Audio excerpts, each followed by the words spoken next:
Wow, I'm so happy to have here with me German Heller, that is the director of EGGSCAPE. You just won a Leone d'Oro for the special jury award at Biennale Immersive. My congratulations. Grazie mille. Oh, yeah, I think it's absolutely well deserved. I've been through reviewing your group, your companies, your philosophy, and your amazing teamwork that you've been settled with your team to create such an amazing VR games. And so there is a lot that I want to know from you, and also because you've been the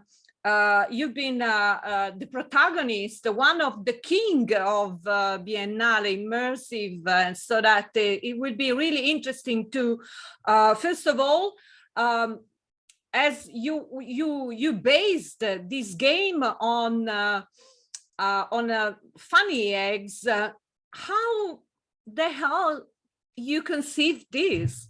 This is brilliant. It's a great question because it was really out of nowhere.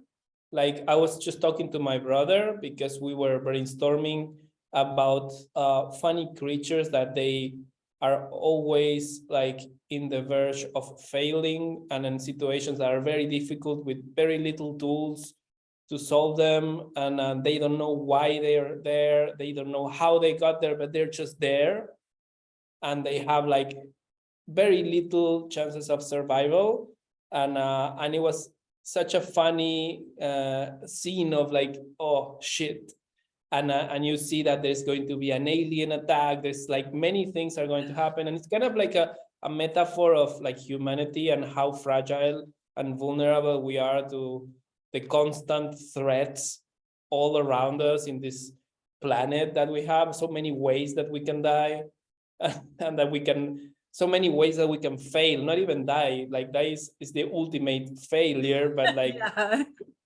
In a way, it's kind of like a comedy, and that we're always trying to avoid the dangers and very worried, like this state of anxiety, and the eggs came as like the perfect shape, like of like the minimum, like the most simple thing is like because I don't know, it's just like a little thing that is worried, you know, and the egg came from that, and the eggs are also fragile, so it kind of makes sense to have it as a reference for something that we all know and that we all have eaten and we know, and it's part of our lives. Yeah, and starting from very simple object, I mean an egg, so you mastered also the production in putting inside this film different upgrades in technologies. So this is multiplayer, so we can play in two persons, and it's plenty of sensational elements, and that make you I mean absolutely overwhelmed by the story of this egg. So can you explain us more specifically in terms of technologies, what you've done to power this film? Totally. So the idea of the eggs running from dangers came like over 2.5 years ago in early 2020, before the pandemic even, and from then on we tried many different ways of gameplay. The first prototype we did was in 2020, was about more like a puzzle, like problem solving, that you were actually trying to maybe push a button somewhere and activate something else and kind of like unlock a situation. And after we did that, it felt that you didn't really have a sense of danger. It was more like that you had to think. And we always came back to this feeling of this picture of I think this actual concept. This is from 2020. We really worked on an image that represents the kind of mood that you should feel when you play the game, and we were always coming back to that. And after that, we did more of like a platformer game that was single player, that was VR, but it was more like a kind of like a version of Super Mario that with many enhancements, but it was still single player. It was like a platformer on a single line. It didn't have depth. And when we actually discovered that the new headsets were going to bring mixed reality, that's something we were expecting for a long time. We put all the experience that we had for 2 years of playing with the X directly into mixed reality and multiplayer, because it's like, there is one aspect also about this life of fragility and problems, is that we are not alone and we are all the same. You are too worried about eggs surviving. Yeah. So it's like totally. So then the multiplayer aspect came as a very important thing. I mean, it would be much more fun if you're actually like running and there is somebody else running with you. And that was like a huge thing to explore, like really put a lot of effort on not having this as a solo experience, like an experience that you're alone playing, but you are playing with somebody, even multiple, more than 2 people. Like we have like the prototype that's holding up to 4 players, and it's a lot of fun. It's really like yeah, so many times. So my next question is where can the audience find this product, when, and because we need absolutely to play with these eggs. The thing is, like, this is a mixed reality game. And for that to actually get to the audience, it needs a mixed reality platform, a device. What we used for the Biennale was the Quest 2, which is it's not a mixed reality headset. It's just we just did a little bit of a hack so you can see the surroundings. Like all the experiences don't use that. All the other pieces in competition didn't use the pass-through as part of the experience. Here, it was a key part of it. So on one hand, we're going to wait a few months until we have the mixed reality headset out. On another hand, we're going to start building location-based installations in different places and having that available for the audience for the next year until we actually get the device to be adopted by a lot of people. Like once like we have like a couple of million headsets sold out, that then we are going to be able to actually put it on the store and have it available. But at this point, we're going to keep on working on refining it a little more and getting it ready to ship. And in parallel, we're going to open a few locations around the world that we're just starting to talk to some potential partners there, but it's very early. Maybe it's going to take about 4 or 5 months until we actually put it out. But we've seen certainly that you have all the features and to hit the ground, and for sure these games would be really one of the most played in and it's important also to highlight the achievements you had thanks to your company, because you are the CEO, if I'm not wrong, of 3DAR. 3D Yes. AR is an acronym, I think. And also you've been addressed as among the 10 most innovative AR and VR companies in 2022. Yeah, yes. And more awards and prizes, and it's been a crazy successful year. I mean, this the best year so far, and we had so many amazing projects going on, and EGGSCAPE is the one that excites us the most because there is so much innovation, and it's also like a concept that we actually really love, like these fragile little creatures running for their lives and always worried, and then they die and then come back again, and they're always in the same state.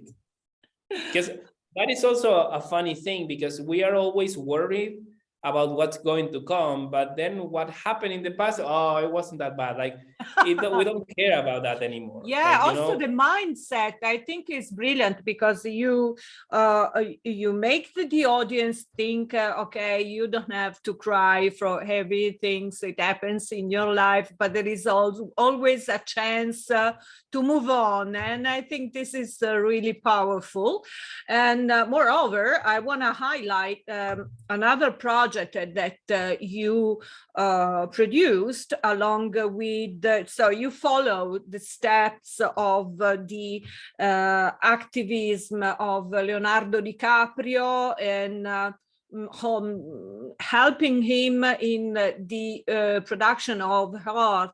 Heart is a film to rescue humans, and is featured with by Justin Bieber, Ariana Grande, Kanye West, Leo DiCaprio. Can you just give us a little information on this project as well, that I think is always been presented, but it's I reviewed just few frames of it, and it's amazing. Yeah. Absolutely, yeah. Well, that was something, I think it was in 2019 that we released it, and it was just a game changer for us, because to do a project with so many amazing AAA talent celebrities, and to get so much exposure, that was kind of like a before and after. And that was the same year we released Gloomy Eyes in Sundance. So I think this period of expansion that we are today started then, like with Earth, with Gloomy Eyes, and this is a continuation, because afterwards we did Paper Birds, and there are like many things going on that started when we did that really massive piece of saving the world. I mean, it's not that the little animation is gonna save any planet at all. Like, it's more like You start from eggs, saving eggs. So yeah, in a way there is a little bit of like it's a metaphor about humanity, and that project also had something in common, in that sense of like many common things between the Earth, about like we are the humans, you know,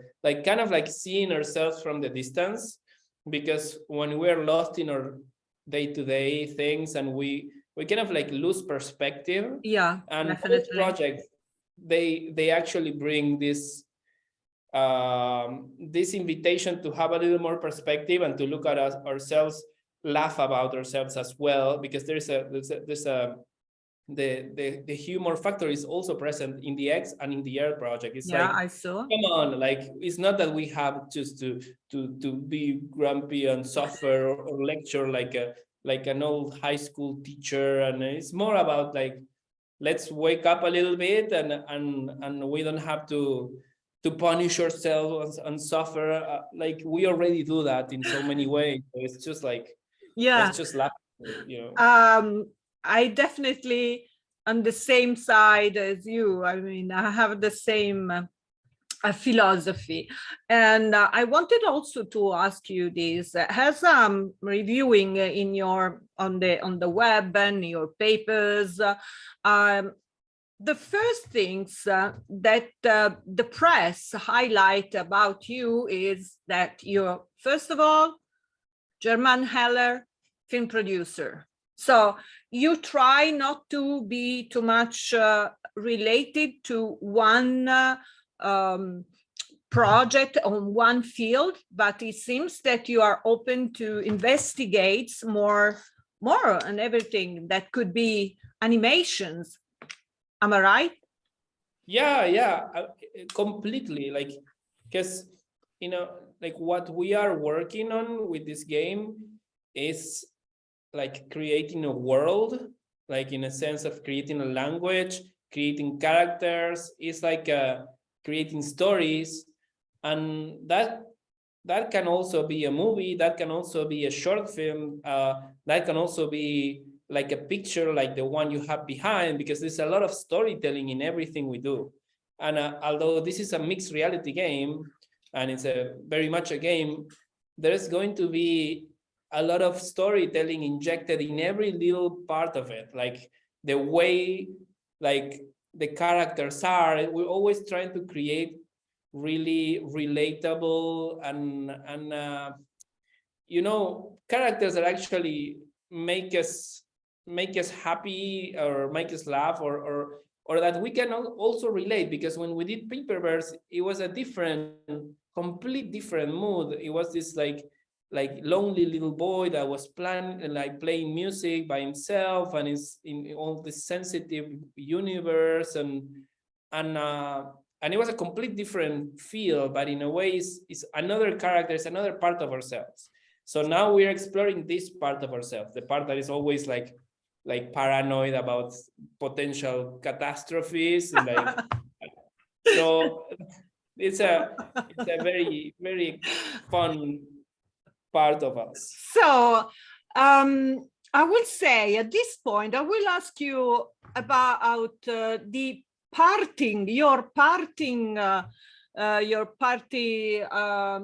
the after party of your prize in Venice. I've seen the pics on Instagram. You and your team, you were partying all over Venice. Can you tell us a few anecdotes, if you can tell it? For sure.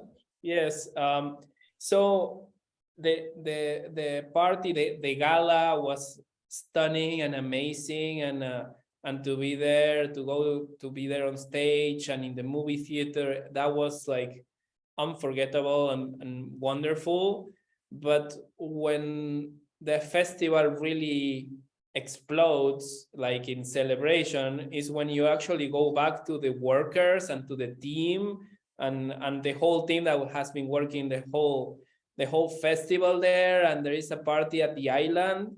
Like that is where you actually like celebrate in that fashion of like going crazy, and then everybody's drinking and everybody's dancing, and that doesn't happen in the Palacio, the casino, but it happens in yeah, like, on the street. yeah. There is I think I perceive this difference in spreading something that is positive moods all around with the immersives members, and I perceive this.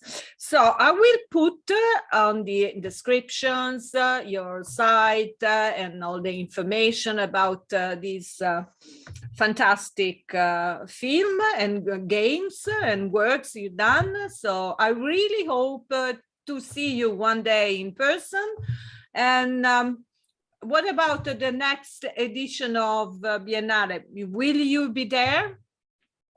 I hope to. Like, I mean, I definitely, I enjoy the Venice Festival, I would say, more than any other festival, because like, I don't know, I've been there 2 times. We were present with projects 3 times, but one was during the pandemic, so I wasn't able to go. But I was there in 2019, and it was so unforgettable, and we didn't win, but it was like so much fun. And I remember I was actually going there only for the first part of the festival.